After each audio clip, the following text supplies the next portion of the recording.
Hey guys, welcome back to our channel. I'm Amalia, I'm Christiana. I'm Justin. and today, since on the 2nd of April it was World Autism Awareness Day, we'll be talking about the famous movie called Raymond. That's the one with Tom Cruise in it, right? Yeah, it was. And Dustin Hoffman and Valeria Golino. It was produced in 1988 and it's a road drama film, right? Yeah, it is. Yeah, and the director is Barry Levinson. It was shot in Kentucky, Los Angeles, and Las Vegas. Really interesting how it's filmed in like 3 different locations, right? Yeah, I know. Yeah. Well, I think that the locations were pretty important to the film. You know, we start off with Charlie in Los Angeles, and then we move all the way over to Cincinnati for his father's funeral. And there we meet Raymond, and then they travel across the country. And they travel by road, as the poster suggests, until they get to Las Vegas and eventually Los Angeles. What do you guys think about the locations and how they interact with the characters? I think the locations are like really important since all the locations show specific traits of the characters, such as Charlie's like obsession with money. And I guess in Cincinnati, you get to see More emotional. Yeah, emotional familial environment. Mm-hmm. Yeah, I think in Los Angeles, you can definitely see how Charlie is like more selfish, obsessed with making more money. And then Cincinnati, as you said, Amalia, you get like a more like emotional, like finding out that he actually has a brother that he didn't know that existed. And then they move to Las Vegas, sorry. And they just end up connecting more, but it's also based around like making more money, which is really interesting. I love the movie. It was such a good movie. But I want to hear from you, Justin. I like you told me before about the music in the movie. Sure. I think that the music is really important here. I think it helps us sort of get into the perspective of the characters we see. When Raymond is first leaving Walbrook, we have this theme of wandering pan flutes.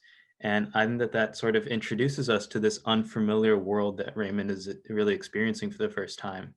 And something that I found really interesting is that this theme actually comes back at the end of the movie when Raymond is going back to Walbrook on the train. We hear this theme again, and it's modulated, but it's the same theme. And something that sort of signified exploration before is now marking the return back to Raymond's normal home, which to me I found interesting. And I think that sort of hints at the fact that Raymond's character doesn't really change throughout the film. And I think that that's also present in not just the music and his interactions with Charlie and the other people around him. Can you guys think of any specific examples? I can because you said like that Raymond's characters that doesn't actually change. I feel like that's also true about Charlie.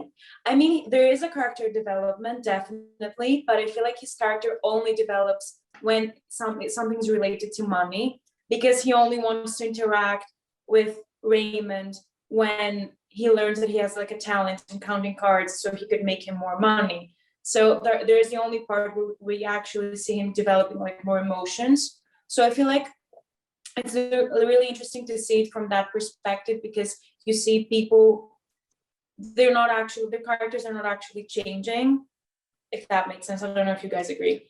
I don't know. I feel like both characters have like developed throughout the movie. Like Charlie, in my opinion, ironically, he learns like to have better communication skills, seen like through Susanna. And Raymond, on the other hand, because of his autism, I get that it's difficult, but at the same time, he learns how to process certain emotions, such as sadness and hurt, specifically when when he finds out about the whole bathtub incident, when he like remembers it. So I found that interesting that they both developed in a way that the other person should have developed. Like, That's really interesting. yeah, that's very Yeah. interesting. Yeah. Yeah, I got the same sort of feeling, especially when I watched Charlie at the end, you know, when they're meeting with the doctor. And Charlie sort of gave up on the money and he says, you know, I've made a real connection here. Which is interesting because, you know, like you've said, that's not really something that Raymond can reciprocate. Do you guys, oh, sorry, go ahead. No, go ahead. Do you guys think that if he had won the like if Raymond had won the court, the custody over sorry, if Charlie had won custody over Raymond, how do you think that that would have affected Charlie's like character development? Like long term or short term? I don't know, both. I think that Charlie would have made it. He wouldn't have been able to give up his job because in order to actually take care of someone who is not capable of living on their own, it's a full-time job. I don't think Charlie would have made that sacrifice to stop making money and completely devote his life on his brother. What do you think, Justin? I think that's interesting. Yeah, I think it would have been a totally different movie. You know, at the end, we see Charlie, you know, wanting to take care of Raymond, but at the same time, he, you know, lets him go at the end. And I think that if Charlie was able to gain custody of Raymond, you know, whether Raymond would be happy in that new situation is something that's sort of impossible for us to know.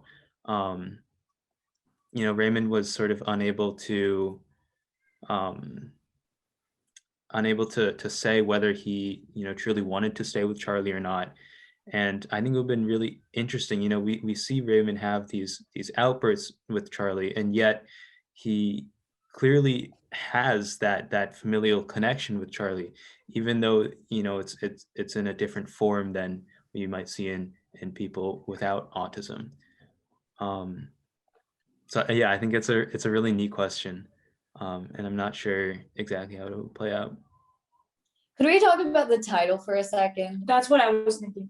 Yeah, I was thinking like I don't know if people like if our audience noticed that, but there's a scene where we understand why the movie's called like actually Rain Man, because like Charlie and Raymond, they knew each other. Like Charlie actually thought that Raymond was an imaginary friend that he had, but then we figure out that they were actually like they were brothers, and like Charlie didn't even know that he existed, that Raymond existed, which is like really interesting.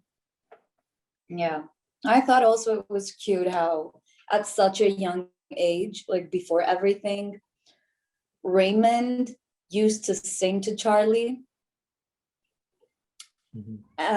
so he wouldn't get scared. And I feel like Charlie now feels the responsibility to reciprocate and help Raymond through this time, now that he actually knows that he has a brother again. I mean, I don't know. And I feel like Charlie also feels really responsible that they put Raymond away because of the bathtub incident. Yeah, I also think I think especially, you know, after Charlie's made this connection, um, he does feel like a sort of panic when Raymond has one of his outbursts, like when the smoke alarm goes off. Um, I think that we could really, you know, actually, I think that the music there again, this time actually puts us in Charlie's perspective. But I think that, you know, it sort of signifies, you know, Charlie's very scared for Raymond, and again, he's dealing with something that he doesn't really understand, and you know, I think that I think that responsibility really does show up, especially, you know, after spending all this time with Raymond, he's really in over his head, I think. Do you guys think there's anyone like to blame for Charlie's behavior, like the selfishness, maybe. I feel both for like him being selfish and his inability to cope with his brother, with his special needs, if you want to call them. I feel like it's the parents' fault, because if you go back to like, he knew that he had an imaginary friend, but how can the parents, like what type of parents, just they lock away in a mental institution their other son, and they convince their other son Charlie that he had like an imaginary friend, and that his brother like never existed, and they just never talk about him. So if he had no connection with his brother, and then we learn that he has no connection with his dad, and we don't know about the mother, we don't know what the mother's like position was in all of this. I feel like for Charlie's behavior, it's the parents' fault. What do you guys think? I think it's actually great that you bring that up. I think that it's sort of it's a different time back then, and I think that that plays into this dynamic.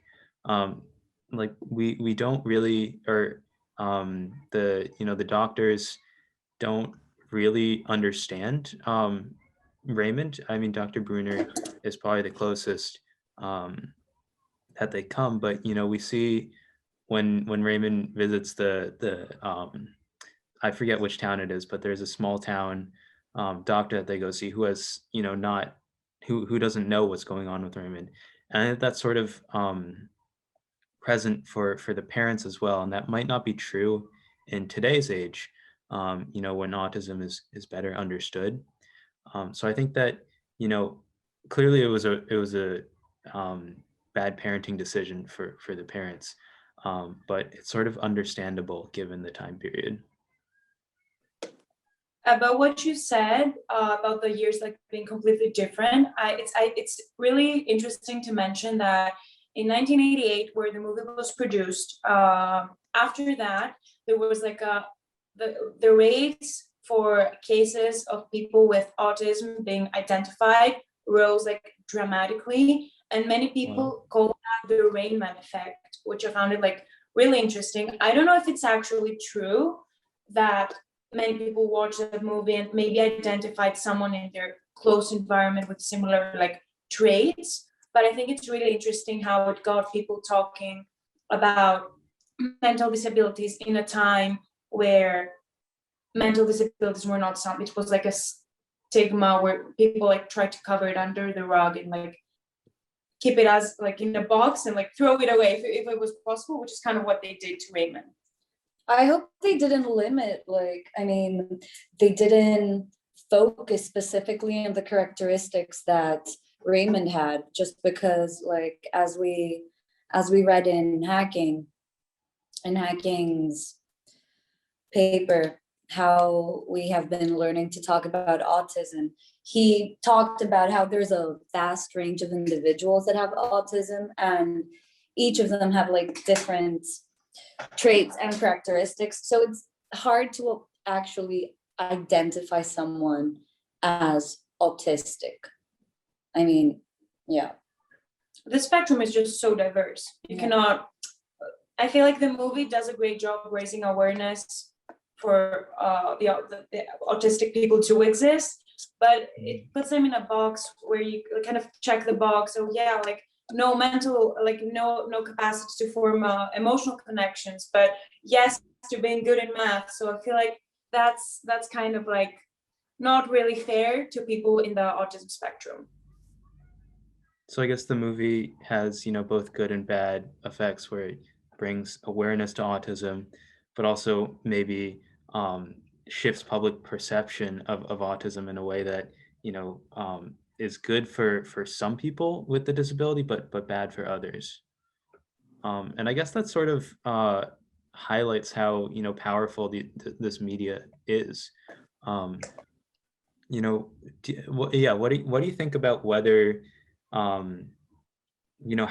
to accurately represent autistic people or people with other disabilities in media? Really hard. Because you're not talking about like Down syndrome. Like when it comes to people who have Down syndrome, it's, I would say, easier to an extent because some of them fit, the majority of them fit more criteria. But when you talk about like a spectrum, you cannot fit people like, you cannot represent all of them in one movie. You would need like 50 movies. Down syndrome is also chromosomes. I mean, autism, there's not a specific like blood test or like physical test you could actually do to realize that you have autism. Mhm. So I read like Singer's Rethinking Life and Death, which raised a couple of questions about like who was the person, and in general, like comparing people with disabilities with animals. Have you guys read it? What did you think about it? I read it. Oh, go ahead, You can go Justin. ahead. Oh, Okay. Oh. I thought that it was pretty problematic in its representation of people with disabilities. This comparison to animals, I think was it comes from a good intention. I feel like the intention is to say, we need to help all of these people regardless of their disabilities, and bring that conversation also to animals. We need to protect these animals, but I think it is really deeply problematic because it sort of takes away the humanity of people who have these disabilities, and I think that that's not okay. I definitely agree with you. I mean, when I was reading the article, and he just mentions, Singer mentions that, oh, I was not talking about humans, I was talking about chimpanzees. I'm like, are you actually making an analogy between people who have like selective mutism or mute with chimpanzees? Like, who would even make that analogy? I mean, yeah, definitely it raises some really interesting points, but I think that analogy he really missed. But like, if someone came out today with that article, I think it wouldn't go that well. But okay, it's a really old reading, so maybe that's why he made that. I mean, when he says who is a person, he like says specifically that like it's a being with certain characteristics such as rationality and self-awareness. I think his issue in that article wasn't comparing, like, I think people got more, could have gotten less offended by it if they kind of thought about it oppositely, in the sense that if an animal has like rationality and self-awareness, it could be considered as a person. I feel like in that way he could have, I don't know, probably limited the amount of The backlash. like, yeah, definitely. Yeah. Mhm. Yeah. Time is running a bit short, so maybe we should wrap this up. So what do we want? I think I want our audience to talk freely about what they think about the movie, what they actually thought about it. So do you guys think that mental disabilities were accurately portrayed? Do you think that they could ever be portrayed in a movie, like mental disabilities could ever be portrayed correctly in a movie? Yeah, that's my main, those are the main questions that I had. Please drop everything down in the comments. We would love to hear about what you guys wanted, like what you thought about the movie, what you think about the other like concepts we brought up about Singer. And yeah, Justin, do you want to add anything else? I mean, do you want to like set a conclusion or something to everything? Sure. Yeah, I think that this movie really is a great example of what publicity can do to something that is not, completely understood yet, and inspire conversation about a topic we might not fully get. And that's something that's important and something that we should continue doing. So again, drop that in the comments below, and yeah, let's continue the conversation. Thank you, guys. Bye. See you next week. at our podcast.